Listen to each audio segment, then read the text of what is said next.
ஆதவ் அர்ஜுனாவுடைய பேச்சு நேற்று குறிப்பிட்டு விடுதலை சிறுத்தைகள் கட்சியின் தலைவர் தொல் திருமாவளவன் அவர்களை பற்றி ஒரு விஷயம் பேசுறாரு. அது அவருக்கு பல எதிர்ப்புகளையும் வந்திருக்கு. அதுக்கு மறுப்பும் அவர் தெரிவிச்சிருக்கிறாரு. வைத்தறிச்சல், பொறாமை, கையாளாகத்தனம் எல்லாரும் கைவிட்டு போயிட்டாங்க. முதல்ல விசிகே தான் எதிர்பார்த்தா, அப்படி அதை வச்சுதான் கேம். அதனால விசிகேல இருக்கும்போது அந்த பிளான் தான் பண்ணிட்டு இருந்தாரு. இப்போ தலைவர் வந்து புரிஞ்சுக்கிட்டாரு, கழட்டி விட்டாரு. அதுக்கப்புறம் வந்து பல வகையில கூட்டு பார்த்தாங்க, விஜய் வச்சு பேசி பார்த்தாங்க, காங்கிரஸ் கூட்டு பார்த்தாங்க, யாருமே வரல. எல்லா வகையிலையும் நீங்க இந்த கூட்டங்கிறது என்ன அப்படின்னா, தன்னுடைய கையாளாகத்தனத்தை, தன்னுடைய ஏமாற்றத்தை, வலிய வேதனையை சொல்லி புலம்புற கூட்டம். வந்திருக்கிற பசங்களாம் வந்து விசில் அடிச்சான் குஞ்சுகள், அரசியல் தெரியல அப்படின்னா இத்தனை நாள் அவங்களுக்கு தானே ஓட்டு போட்டுன்னு இருந்தான். ஆனா அதுக்கு முன்னாடி வளர்ந்தவர்களுக்குன்னு ஒரு பிரிவு இருக்குல்ல, அவங்க என்ன பண்ணிட்டு இருந்தாங்கன்னு ஒன்று இருக்குல்ல. சின்ன பசங்க என்ன பண்ணுவாங்க அதை செஞ்சுட்டு இருக்காங்க. அது எம்ஜிஆர் காலத்திலயும் அப்படிதான் இருந்தது, அதுக்கு முந்தின காலத்திலயும் அப்படிதான் இருந்தது, பாகவதர் காலத்திலயும் அப்படிதான் இருந்தது. அது இருக்கும். நான் என்ன கேட்கறேன்னா, அரசியலுக்கு தலைமை தாங்குவது, ஒரு இயக்கத்துக்கு தலைமை தாங்குவது யார்? அம்பேத்கரையும் பெரியாரையும் ஒன்றிணைத்தது எங்கள் தலைவர் தளபதி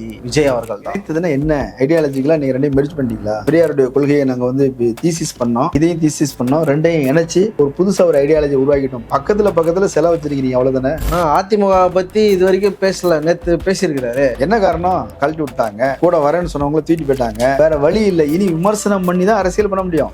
ஜெகதீஸ்வரன் வந்து சொன்னார்ல, என்ன சொன்னாரு? விஜய் வந்து கட்சியை ஓன் பண்ணவே இல்லை. கட்சி யார் நடத்திட்டு இருக்கிறா? புஷி ஆனந்த் நடத்திட்டு இருக்கிறார். புஷி ஆனந்த் என்ன தெரியும்? போஸ்ட் ஓட்ட தெரியும், கட் அவுட்டுக்கு பால் ஊத்த தெரியும், வேற என்ன தெரியும்?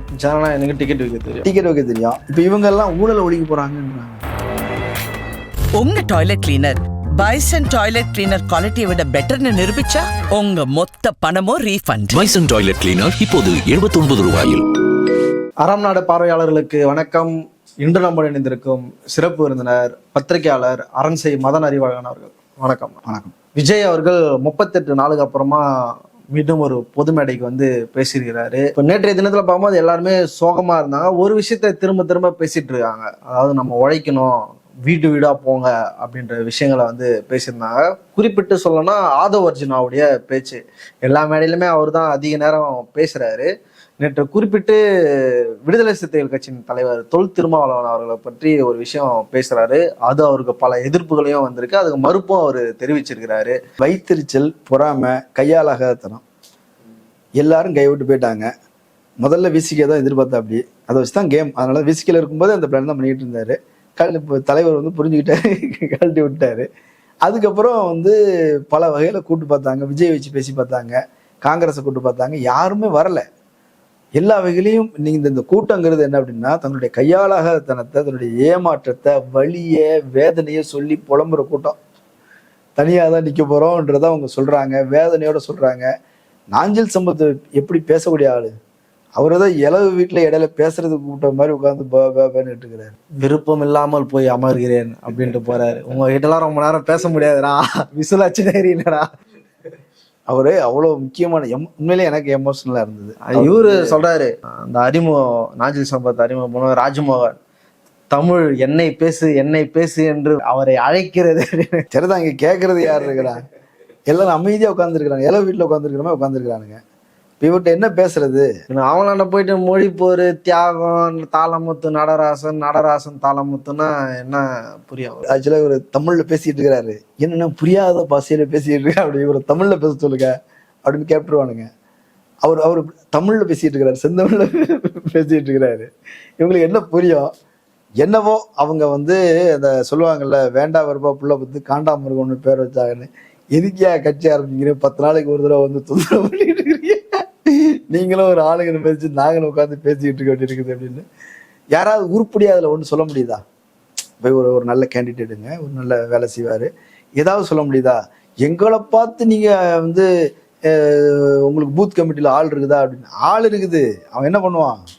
அவனுக்கு என்ன தெரியும்? ஆளுங்கிறது நம்பர் இல்லைல்ல, ஸ்கில் இல்லை. அந்த ஸ்கில் யார்கிட்ட இருக்குதாங்க? யார்கிட்டையும் கிடையாது. ஜாலியாக அரட்டை அடிச்சுட்டு இருக்கிற பசங்க அங்கே போய் உட்காந்து என்ன பண்ணுவானுங்க தெரியுமா? விசில் அடிச்சு எல்லாரும் டார்ச்சர் பண்ணுவானுங்க. ஓட்டு போடலான்னு நினைச்சு போனால் கூட இவங்களுக்கு ஓட்டே கிடையாது அப்படின்னு நினைச்சிருவாங்க.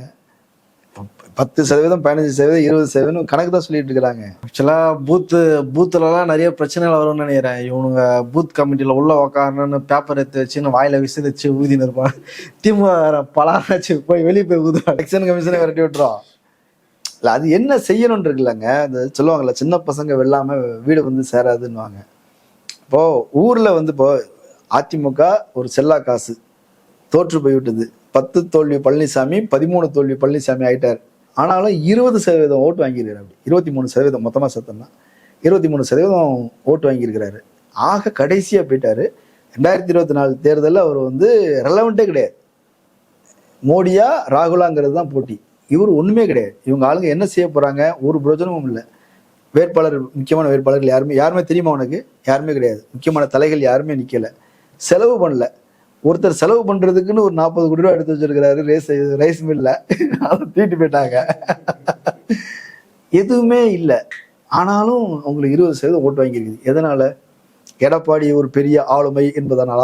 அப்படிலாம் கிடையாது. அங்க லோக்கல்ல உள்ளூர்ல அதிமுக காரன் காலங்காலமா வேலை செஞ்சவன் இருப்பான். அவன் நல்லது கட்டத்துக்கு போய் வந்திருப்பான். ஒரு தேவைக்கு வந்து அவங்ககிட்ட வந்து நிற்பாங்க. சின்ன சின்ன பிரச்சனைனாலும் ஓடி ஓடி செய்வான். திமுக காரனும் சரி அதிமுக காரனும் சரி ப்ரொஃபஷனல் இதில் எங்கெங்கே போனால் வேலை நடக்குங்கிறது தெரியும். அங்கங்கே போய் வேலைகளை செஞ்சு கொடுத்து தக்க வச்சுக்கிறது, ஓட்டுகளை தக்க வச்சுக்கிறதுக்காக வேலை செஞ்சுட்டே இருப்பாங்க. அதன் காரணமாக அவங்களுக்கு ஒரு வேல்யூ இருக்குல்ல லோக்கலில். அவன் ஆர்கனைஸ் பண்ணுவான்ல. அவன் விஜய் படம் வரும்போது ரிலீஸ் ஆகும்போது இப்போ விஜய் படம் பார்த்துட்டு வருவான். அரசியல் வேலை யாருக்கு செய்வான்? இன்னொன்று ஓட்டு போடணும்னு தோணும்போது கூட நமக்கு வேலை செஞ்சவங்க யாருன்னு பார்ப்பாங்கல்ல. இந்த பசங்க ஊரில் குட்டி சோத்துல உட்காந்துட்டு அரட்டை அடிக்கிற பசங்க இப்போ விசில் வேற கிடைச்சிருச்சு, ஊன்னு ஊதிக்கிட்டு இருக்கானுங்க. இவனுங்களை நம்பி அதான் சொல்றாங்க. இத்தனை காலமா அந்த பசங்க அப்படி வச்சுன்னு இருந்தது யாரு? இந்த திராவிட கட்சிகள் தானே அப்படின்றாங்க. இல்லைங்க, இப்போ என்கிட்ட இப்போ வந்திருக்கிற பசங்களாம் வந்து விசிலடிச்சான் குஞ்சுகள், அரசியல் தெரியல அப்படின்னா இத்தனை நாள் உங்களுக்கு தானே ஓட்டு போட்டுன்னு இருந்தான் அப்படின்ற கொஸ்டின். இல்லை சரிதான். ஆனால் அதுக்கு முன்னாடி வளர்ந்தவர்களுக்குன்னு ஒரு பிரிவு இருக்குல்ல. அவங்க என்ன பண்ணிட்டு இருந்தாங்கன்னு ஒன்று இருக்குல்ல. சின்ன பசங்க என்ன பண்ணுவாங்க அதை செஞ்சுட்டு இருக்கிறாங்க.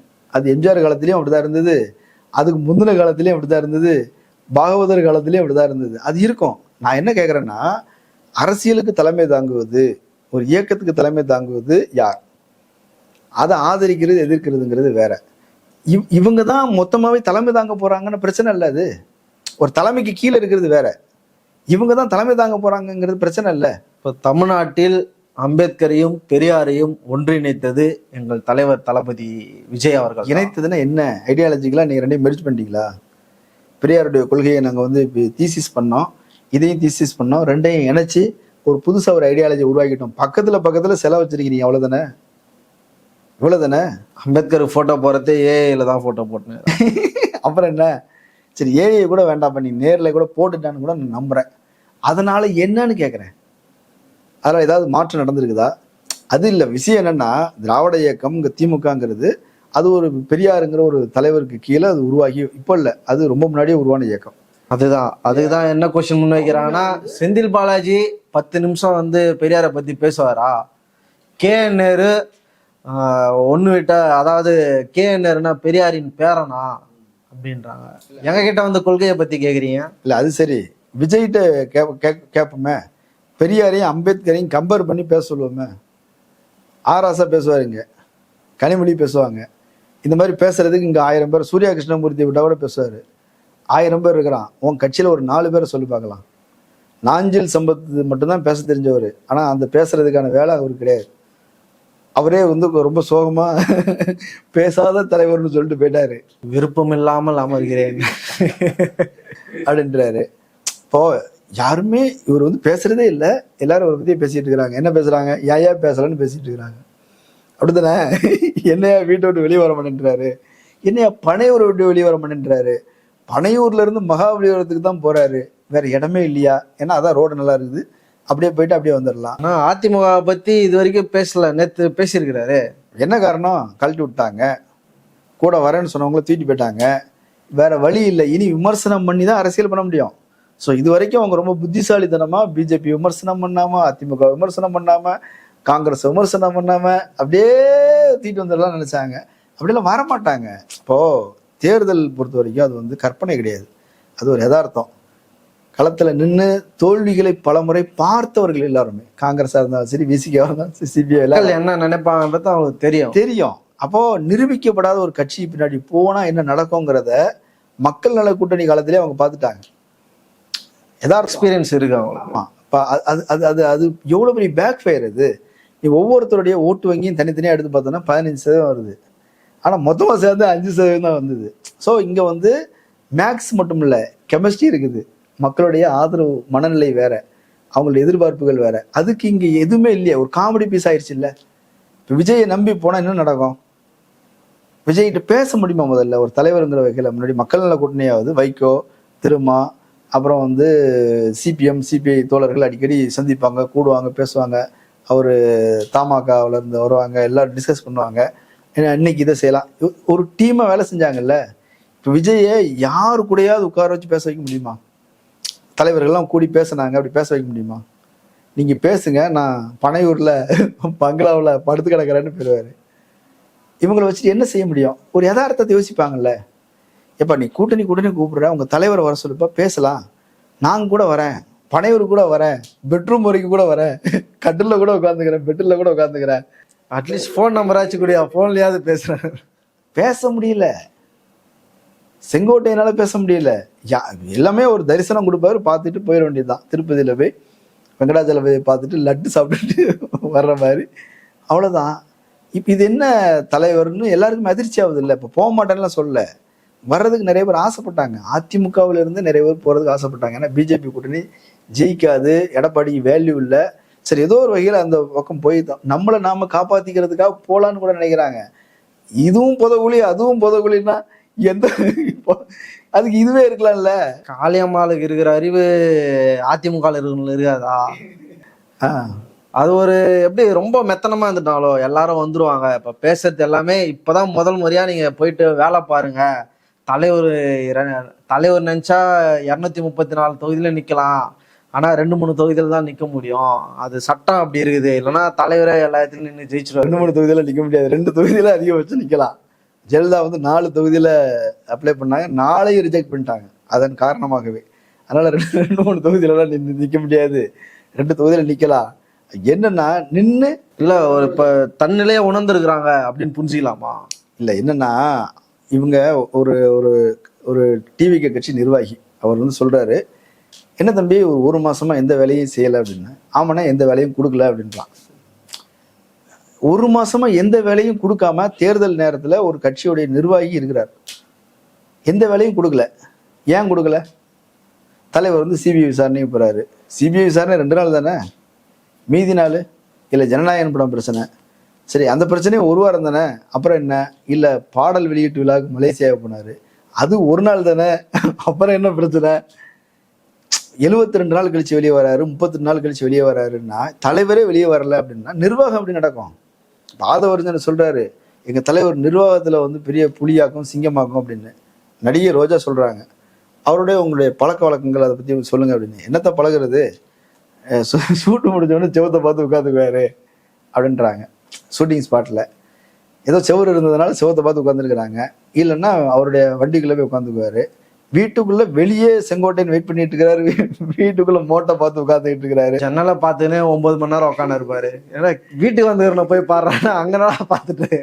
அப்போ நீ மக்களோட கம்யூனிகேட் பண்ண தெரியல, நிர்வாகிகளோட கம்யூனிகேட் பண்ண தெரியல. 28 பேர் கொண்ட நிர்வாக குழுன்னு ஒன்று போட்டாங்கல்ல, நிர்வாக குழு கூட நடந்தது இல்லை. அங்க ஏன் விஜய் வரல? இவருக்கு பேசுறதுக்கு ஒண்ணும் இல்லை, கேட்கறதுக்கும் ஒண்ணும் இல்லை. ஏங்க ஒரு கட்சி வேலைகளை கொண்டு போவதற்கான ஒரு குழு இருக்குது இல்லை. இப்ப இந்த குழு கூட்டத்துல அவர் இருக்கணும்ல, அவர் எங்க போறாரு? கூட்டத்தை ஏற்பாடு பண்ணிட்டாரு, தலைவர் ஏற்பாடு பண்ணிட்டாரு, நாங்க உட்காந்து பேசிட்டு இருக்கிறோம்னு போயிட்டாரு. வேலைகள் என்னென்ன திட்டமிட்டு இருக்கிறோம், யார் யாருக்கு என்ன வேலைகள் கொடுத்துருக்குது, அந்த வேலைகளை ஃபாலோ பண்ணணுமா இல்லையா? ஒரு தலைவர் ஃபாலோ பண்ணணும்ல. அப்பத்தானே நீங்க வந்து நாட்டை நிர்வாகம் பண்ண முடியும். எந்த நிர்வாக அனுபவமே இல்லைங்கிறது மட்டும் இல்லை, நிர்வாகம் பண்றதுலே பிடிக்கல. நிர்வாகத்தை இப்போ ஜெகதீஸ்வரன் வந்து சொன்னார்ல, என்ன சொன்னாரு? விஜய் வந்து கட்சியை வந்து தன்னுடைய கட்சியை ஓன் பண்ணவே இல்லைன்றாரு. கட்சியை யார் நடத்திட்டு இருக்கிறா? புஷி ஆனந்த் நடத்திட்டு இருக்கிறாரு. புஷி ஆனந்துக்கு என்ன தெரியும்? போஸ்டர் ஓட்ட தெரியும், கட் அவுட்டுக்கு பால் ஊத்த தெரியும், வேற என்ன தெரியும்? எனக்கு டிக்கெட் வைக்க தெரியும், டிக்கெட் வைக்க தெரியும்.